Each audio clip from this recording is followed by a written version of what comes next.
Hi there, and welcome to the ATS podcast with me, Will Brown, and John Soulsby. And today, our special guest, Dr. Zoe Black, our resident sports psychologist, where we break down chunks of health and fitness information into bite sized pieces, remove a bunch of the noise, and just leave what's relevant.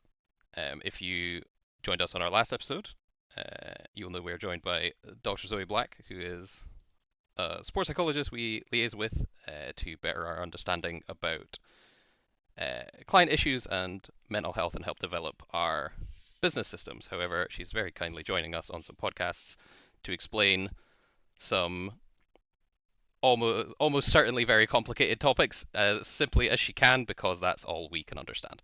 Um, and so today's episode is, what, Zoe, do you think the biggest barrier to starting exercise or structured eating is, and how would you fix it? Question. Given supreme leader control of everything, how would we fix this? We have I can't remember what the last stats were. I think was it something like 40, 42, 45% of the population are in the obese category or higher? I can't remember. Or is it actually? I will look it up. Well, so I was about to it's say if we run the facts, it's quite a high percentage, and it is obviously now like the biggest health concern of the nation now that kind of smoking has been lessened to a significant extent. It's not got an easy answer, and so I don't have one thing I'd change and make the world a better place and solve this problem. But Hmm. I think there's a number of different things that you kind of have to look at it at the different levels in terms of systemically, socially, in different level. Um, Systemic change at the moment, but I think people one to one, kind of as I sometimes do, is about understanding what behaviors currently going on and in what way they at one point served a purpose. So I suppose it's that idea that nobody does nothing for no reason. Hmm. If we are to quite often, when we're sad or had a stressful day, we seek comfort in food, which is one of the biggest barriers to structured eating. Um, what is the function of that behavior? So for me, on those occasions, it is to get a bit of comfort, um, and it's understanding that the purpose of that behavior and finding something, a way that we can serve that purpose or meet that physiological need for comfort in a more helpful way that doesn't interfere with eating or exercise behavior. Uh, the function of behavior that is, and how do we change that and replace that and still get that need met that interfere with exercise or structured eating. I think Mm. the all is people want to make a change, and I'm sure you guys see it as well. And so 100% in, and for 2 weeks maybe, if we're lucky, super clean. They've like totally turned their diet around. They're walking, going to the gym every single day, and kind of bandwagon the hype. They're ready for it. And then after 2 weeks, thing comes up and they haven't found a more helpful coping mechanism or another way to meet that physiological or psychosocial need, and they revert to, I'll just have a bit of chocolate, and that quickly spirals again, and they end up in that back in the pattern of behavior that they were in before. So it's taking time to understand what behaviors are not helping me in achieving these goals. What is the purpose or the function of these behaviors? What needs are they meeting? And how can I meet that need in a more helpful way? That's Answers your question or I was not. about to say that's a really great answer. I agree. We have found it is one of the biggest things. One of the questions I kind of think about quite a lot is how you would. So it's a little bit tangential, but talking about self-determination theory, with how that links to people's motivation to do stuff, um, and how. Firstly, we were trying to figure out how to make that bespoke because I think people value different parts of that in different amounts. And then how would you scale it up? Because then, like realistically, if you wanted to try to fix the um, like the kind of metabolic disease problem, if you want to call it that, we have with people being um, of high adiposity and unhealthy weights, uh, that seemed like a pretty good bet for fixing it. But obviously, that's far easier said than done. Um, but yeah, getting people into the kind of consistency. I mean, on a couple of occasions with people when they have with clients we work with, when we have if they have a wobble, um, we do like to point out that typically the stressful thing that is stressing them out would have happened anyway, but now at least we aren't also worried about potential health concerns from having high levels of body fat or being a non-exercising human. So like you don't have to worry about cardiovascular health risk because you essentially get like 1,000 steps a day, or you do absolutely zero cardiovascular exercise. Like whatever the stress thing is that is going to drive them back to that old pattern would have happened anyway, normally. But now it's happening, but at least we have our own kind of health invested in. Like we've already started investing in taking one thing to worry about off the table, if that makes sense. Definitely, and it makes me think of the I had one bit of chocolate, so this healthy eating is out the window, and I might as well just eat the whole bar. Like, Oh yeah, the and catastrophe. yes, the absolute catastrophizing, and again, that kind of comes back to what we were speaking about last episode about can we be present in this moment and not be getting too attached to what happened yesterday, and falling into that narrative. And again, I love you're talking about self-determination theory. I think that's where the autonomy part of that comes in. So you're choosing, you have to be in control and understand, okay, what are my unhelpful coping mechanisms and what purpose and look at an individual and make guesses about that, but actually they need to be able to understand and willing to kind of reflect in words and think, okay, well, what is going on here for me? What am I getting from this, and how could I meet that need? If they are not, if people are not able or willing or capable of doing that, you've got out there, and it becomes more systemic. You're putting systems in place, routines for them to follow, but when that hurdle comes, and if it's big enough, that might be too difficult for them to overcome it with just system habits and discipline if they don't have that drive, that intrinsic motivation, that understanding of. Yeah,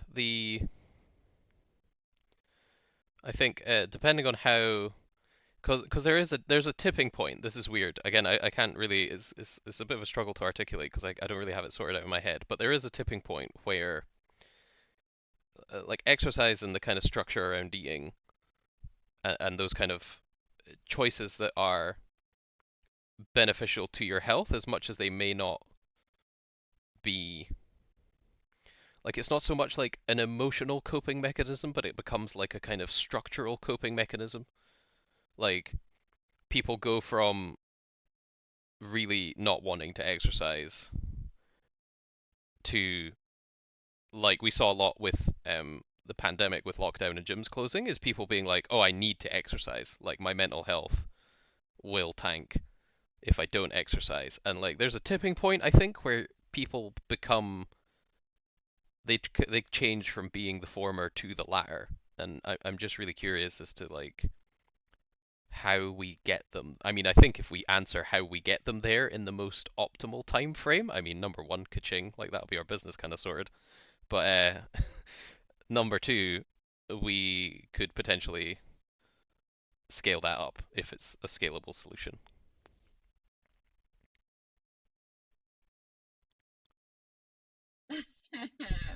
I'm going to repeat that back just so I can kind of clarify my own understanding. So we see the individuals who go from kind of almost or not engaging in exercise or structured or um, healthy eating, and then we see this kind of point where the structure becomes so important to them that or the structure around exercise and the need to exercise becomes important, and sometimes actually becomes unhealthy. Is that kind of what you're asking, or have I got It it wrong? it wasn't so much that it ventures into unhealthy, although it most certainly can. It's more like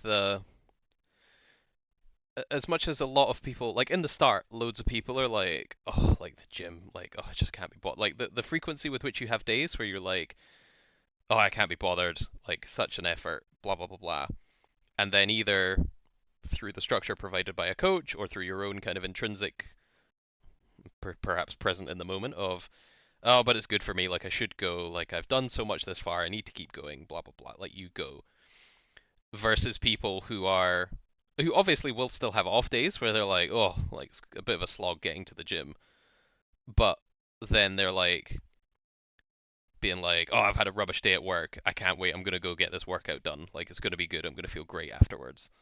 Like it has that almost constant positive frame versus when you're beginning, it kind of has that, or it more frequently has a kind of more negative frame. Obviously, it could go too far, and you're constantly like, oh my god, but what if I don't work out? I'm gonna get fat. I'm gonna get out of shape. I better work out like twice today. Like that's obviously too much, but there's that kind of middle ground. That's where this can be quite helpful. Okay, today I've had a rubbish day at work and I'm exhausted and I don't really want to go to I don't really want to go to the gym. I'm tired, blah, blah, blah. I want to go home. I want to lie on the sofa, whatever it might be. And again, just noticing that thought and saying, okay, does that mean that I cannot go to the gym? And like, will that actually make me feel better? And just acknowledging how you're feeling, noticing it, and that choice. What are your values that kind of drive you in your life and your behavior? Like, what kind of person do you want to be? And it's not to say that sometimes the right choice is to go home and rest. Having this kind of, yeah, for me it's a set of values and what's important to me, and understanding that you're on those tough days. And I think I've gone off on a bit of a tangent as well now, but yeah, I'm totally lost my train of thought. That's okay. I was gonna shoot back with if you think a lack of value-driven decision making is the biggest barrier to starting exercise or structured eating.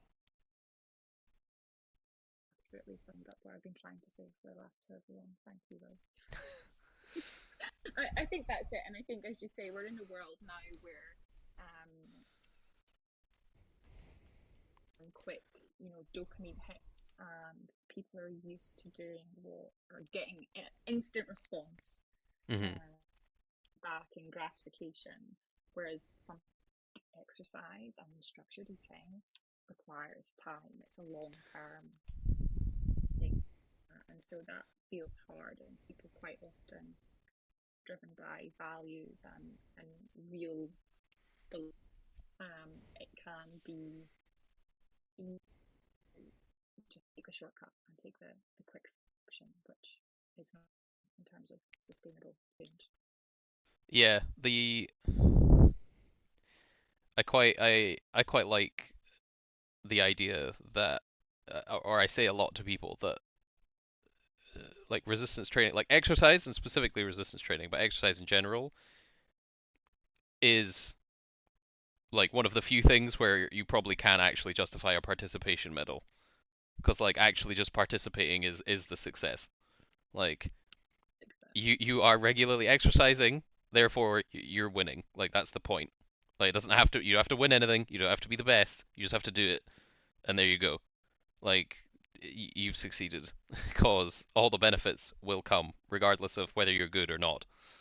Like you don't have to win your 5K from the couch. You don't have to do like there's no extra benefit just because you came first or like 100th. Like the benefit is you went from sitting on the couch to walking and running and training for a 5K. Like that is the success, and you just continue to do that forever until you can't, essentially.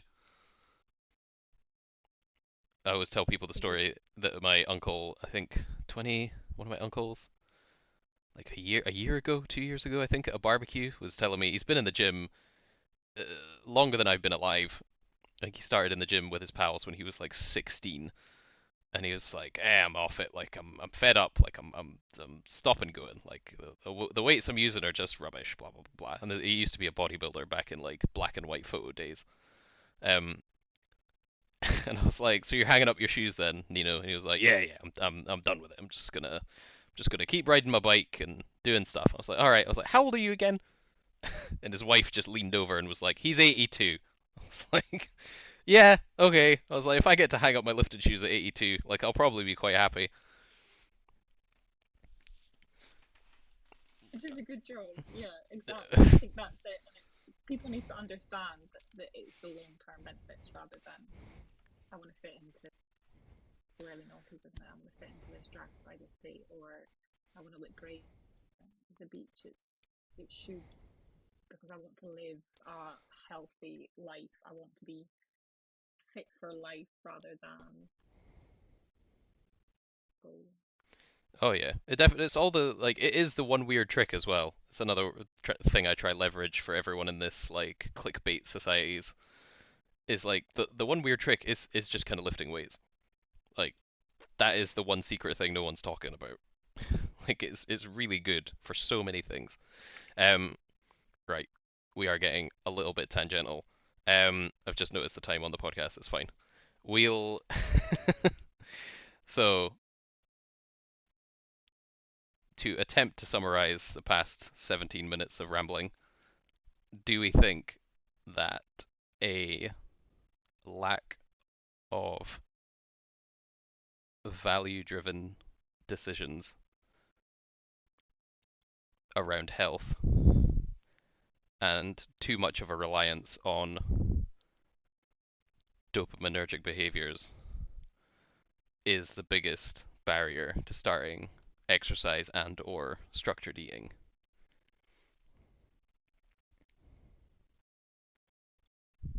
Summarize them. Thank you. It's okay. It's just attempting to summarize the perfect. So we have clearly fixed the nation's obesity problem. Paychecks in the mail. Thanks very much, Mr. Prime Minister. We'll see you all guys next week when we have our Bugattis because we're all minted from fixing this problem.